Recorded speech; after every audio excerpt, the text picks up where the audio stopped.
नौजवानों की जवानी को जेल में डालकर बर्बाद कर दिया जा रहा है। हम जानते हैं कि अगर कोई नौजवान बच्चे कश्ती पर रोजा खोलते हैं तो उनको 40 दिन जेल में गुजारना पड़ता है। मेरे अजीज दोस्तों और बुजुर्गों, यही नाइंसाफी के खिलाफ मजलिस और ओवैसी लड़ती है। इसीलिए आज हम पर इल्जाम लगा दिया जाता है। अरे इल्जाम लगाने वालों, तुम जितना इल्जाम लगा सकते लगा लो, मगर हम अपनी लड़ाई से पीछे हटने वाले नहीं है। जब तक भारत का संविधान, जिसको बाबा साहिब अम्बेडकर ने लिखा, उस संविधान में जो बाबा साहिब अम्बेडकर ने जिन बातों का जिक्र किया कि पॉलिटिकल जस्टिस को हासिल करना है, इंशाअल्लाह ताला सदुद्दीन ओवैसी की जिंदगी जब तक अल्लाह मुझे जिंदा रखेगा, हम इस लड़ाई को जारी रखेंगे। और मैं आपको बताना चाह रहा हूं कि यहां पर उत्तर प्रदेश में आप देखते हैं कि एनकाउंटर के नाम पर कई मासूम लोगों को तकलीफ दी जाती है। मीडिया ने रिपोर्ट किया कि 17,000 एनकाउंटर हुए। बताइए, संविधान रूल ऑफ लॉ की बात करता है, संविधान रूल बाय गन की बात नहीं करता। संविधान के बरखिलाफ अगर कोई काम करता है तो ये अनकॉन्स्टिट्यूशनल है। ये मैं नहीं बल्कि सुप्रीम कोर्ट के जज ने कहा कि उत्तर प्रदेश में समानता व्यवस्था है। इलाहाबाद हाई कोर्ट के जज जनाब विनोद साहब ने बात कही है।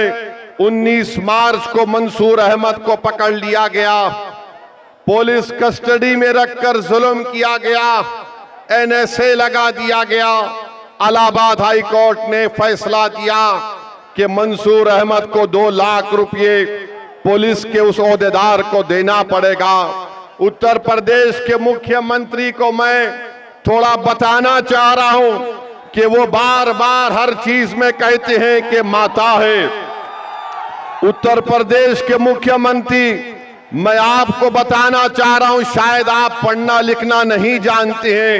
संविधान की दफा 48 को उठाकर पढ़ लीजिए मुख्यमंत्री। वो क्या कहती है संविधान की दफा 48?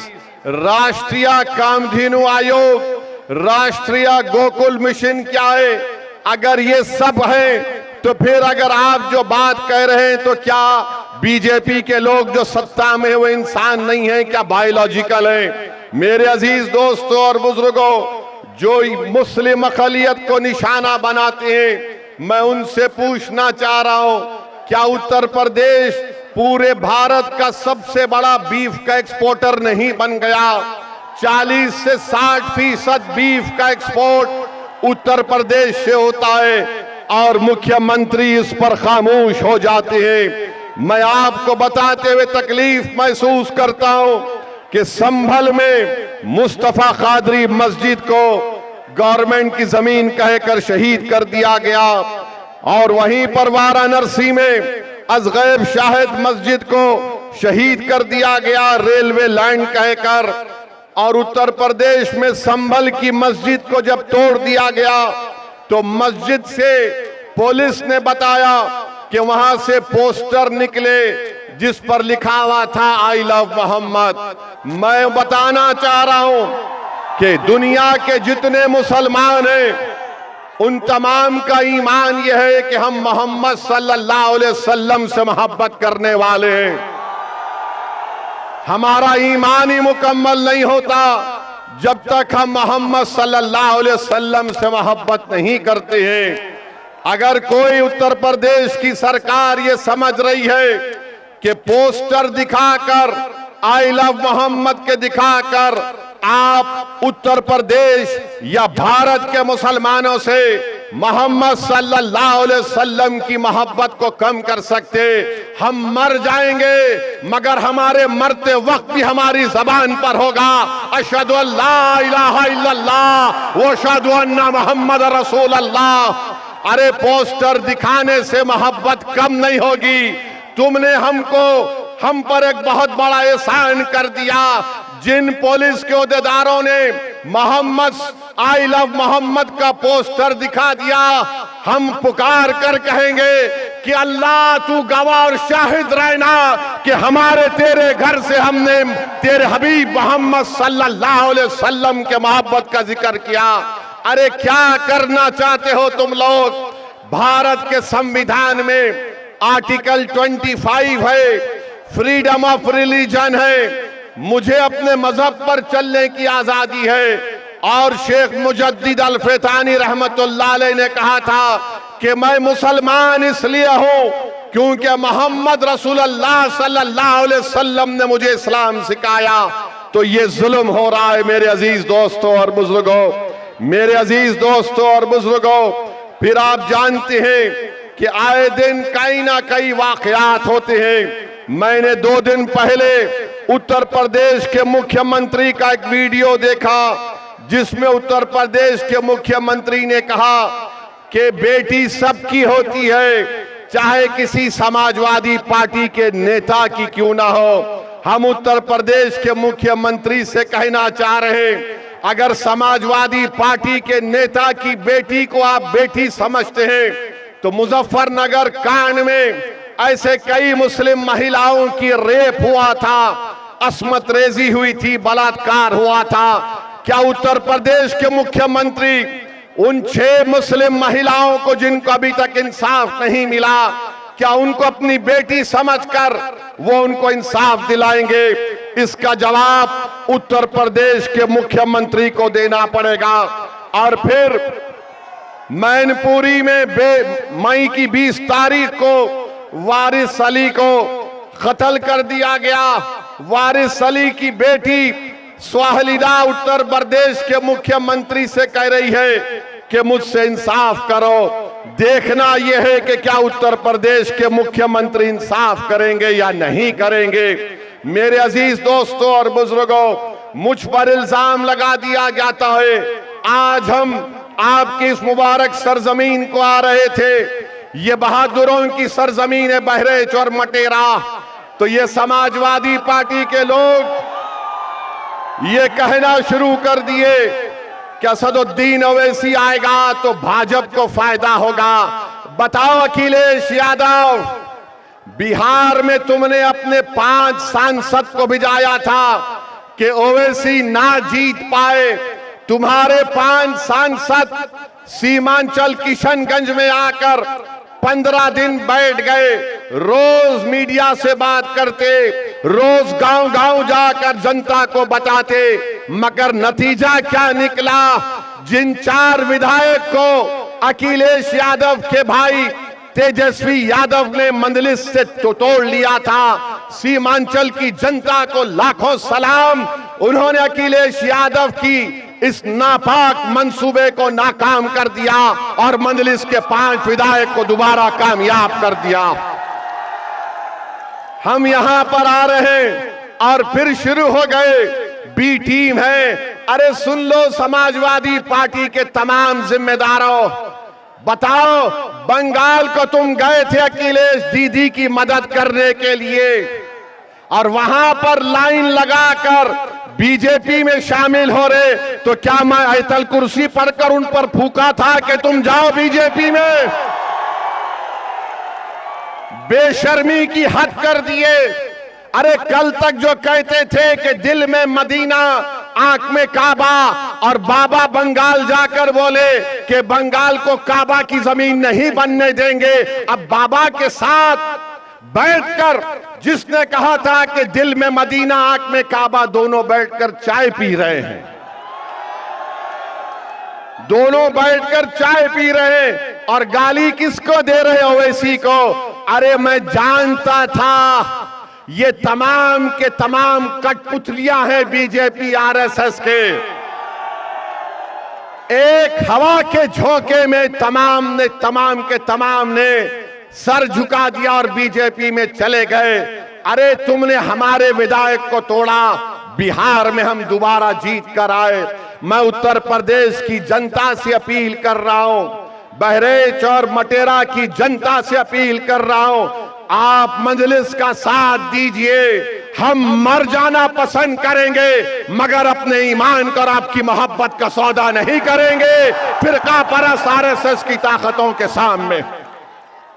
इल्जाम हम पर लगाया जाता है मगर कारनामे कोई और करता है। बताओ अखिलेश यादव जो ममता बनर्जी के 20 MP चले गए, क्यों गए वो? उनको कोई कुछ नहीं बोलता। और असदुद्दीन ओवैसी आपके हक के लिए, आपकी सियासी लीडरशिप के लिए आ रहा है तो इन सबको डर लगता है। डरना पड़ेगा तुमको, आप डरना पड़ेगा क्योंकि ये नौजवान अब जाग चुका है। इन नौजवानों ने ठान ली है कि इंशाअल्लाह ताला अब के बार उत्तर प्रदेश में इनके इत्तेहाद का एक इनकलाब बर्पा होगा। इनके इत्तेहाद से इनकी लीडरशिप पैदा होगी। इनकी मेहनत से इंशाअल्लाह ताला आपके नुमाइंदे उत्तर प्रदेश के विधानसभा में जाएंगे। और समाजवादी पार्टी के ये जो लोग हैं पिछले 20-25 साल से यहां पर यासिर शाह और उनकी फैमिली को आपने बड़ी वफादारी के साथ वोट दिया है। बताइए उन्होंने बहरेच और मटेरे में क्या काम किया? कुछ काम नहीं किया। आपने वफादारी से वोट दिया मगर इन्होंने कहीं पर भी एक अस्पताल नहीं बनाया। क्या मटेरा की विधानसभा में हमारी बेटियों का कॉलेज है? क्या मटेरा में अस्पताल है? क्या मटेरा विधानसभा में जो इलाके बुलबुल नवाज, मंगलपुर वा गगड़ा, नरसिंगा डब्बा, यहां पर कोई रोड है या एम्बुलेंस चल सकती है? क्या इन सब चीजों को आप देख रहे हैं? और जब से शौकत अली मटेरा के रोड पर चलना शुरू किया, गरीब के गम को अपना गम समझा, उन झोपड़ियों में जाकर आपकी तकालीफ को देखकर आपको हिम्मत और दिलासा दिलाना शुरू किया, तो यासिर शाह के खानदान को लगा कि अब हमारा दी एंड होने वाला है, इसीलिए रोड पर निकल कर आ गए। 4 साल कहीं नहीं दिखे मगर जब ओवैसी की पार्टी का एक सिपाही आपके इत्तेहाद और आपके ताकत को दिखाने के लिए परचम लेकर आता है तो लखनऊ से अखिलेश कहता है अगर यहां से शौकत निकल जाएगा तो फिर हमारा तमाम किला मिस्मार हो जाएगा। तो मैं आपसे अपील कर रहा हूं कि 4 साल में यासिर शाह का परिवार नहीं दिखा मटेरे में, आज मंजलिस आई तो गांव गांव जा रही हमारी बहन, गांव गांव को जा रही है। अरे अखिलेश यादव सुन लो, इंशाअल्लाह ताला सिर्फ मटेरा विधानसभा नहीं, उत्तर प्रदेश के बहुत सारी विधानसभा पर यही माहौल बनेगा जो आज हम यहां पर देख रहे हैं। तो मेरे अजीज दोस्तों और बुजुर्गों, मैं आप तमाम से एक बात की इजाजत लेकर इस बात का ऐलान करना चाहता हूं कि आने वाले विधानसभा में क्या मैं शौकत अली को यहां से आपका कैंडिडेट घोषित करूं? क्या आपकी इजाजत है कि मैं शौकत अली को भी कैंडिडेट बनाऊं? क्या मैं इजाजत है आपकी? आप पूरा साथ देंगे तो लगाओ मेरे साथ नारा, नारे तकबीर, नारे तकबीर।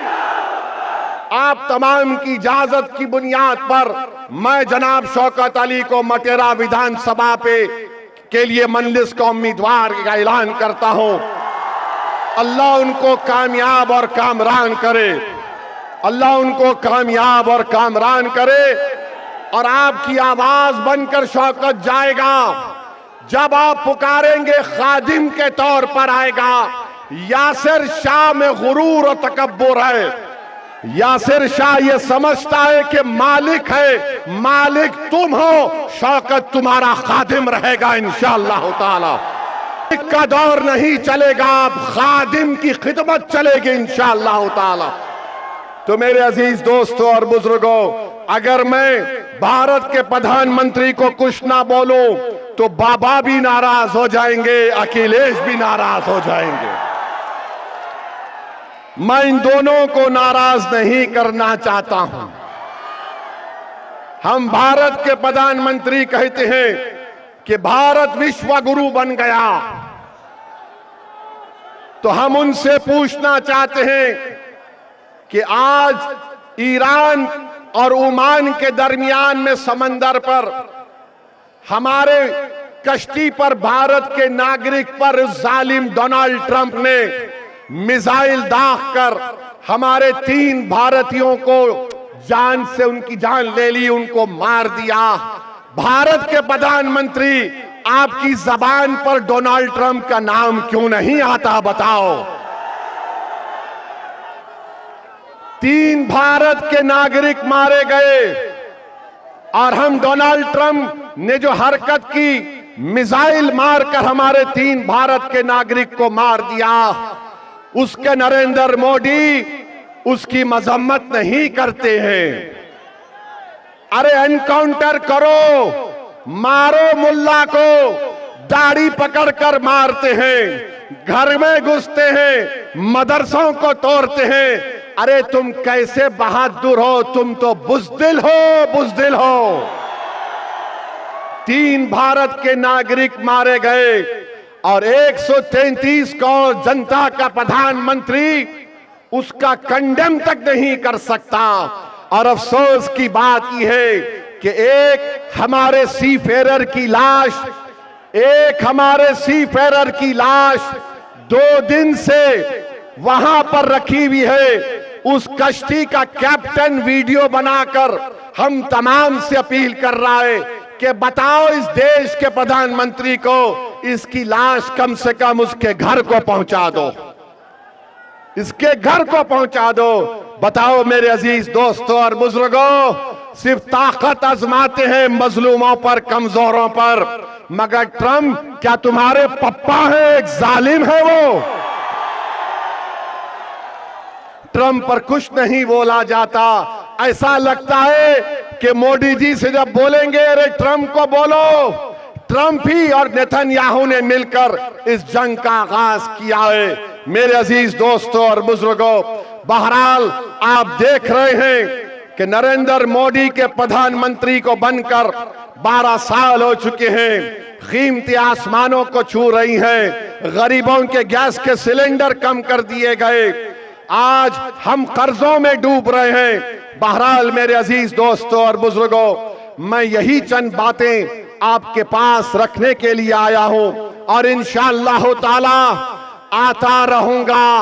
यहां से आपकी इजाजत पर, आपकी मंजूरी पर हमने शौकत अली को अपना कैंडिडेट का ऐलान किया और मैं आपसे वादा कर रहा हूं कि इंशाअल्लाह ताला मटेरे में, बहरेच में और पूरे उत्तर प्रदेश में हम अपनी इत्तेहाद की ताकत पर पूरा गेम बदल देंगे,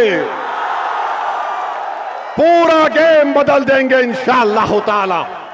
और अपने सेल फोन की लाइट खोलकर दिखा दो कि अब के बार उत्तर प्रदेश में मजलिस का परचम लहराएगा इंशाअल्लाह ताला।